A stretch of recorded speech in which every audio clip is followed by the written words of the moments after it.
বিমস্টেক শীর্ষ সম্মেলনে যোগদানকারী সদস্য দেশসমূহের রাষ্ট্র এবং সরকার প্রধানদের সম্মানে নৈশভোজের আয়োজন করেন থাইল্যান্ডের প্রধানমন্ত্রী পেতংতার্ন সিনাওয়াত্রা। থাইল্যান্ডের হোটেলের সাংগ্রিলায় আয়োজিত বিমস্টেক শীর্ষ সম্মেলনে আনুষ্ঠানিক নৈশভোজে যোগ দেন প্রধান উপদেষ্টা প্রফেসর মোহাম্মদ ইউনূস, ভারতের প্রধানমন্ত্রী নরেন্দ্র মোদী সহ সদস্য দেশসমূহের রাষ্ট্র এবং সরকার প্রধানরা।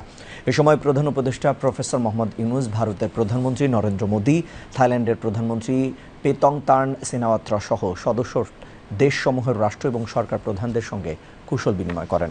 পরে নৈশভোজে অংশগ্রহণকারী নেতৃবৃন্দের সম্মানে সাংস্কৃতিক অনুষ্ঠানের আয়োজন করে থাই প্রধানমন্ত্রী পেতংতার্ন সিনাওয়াত্রা।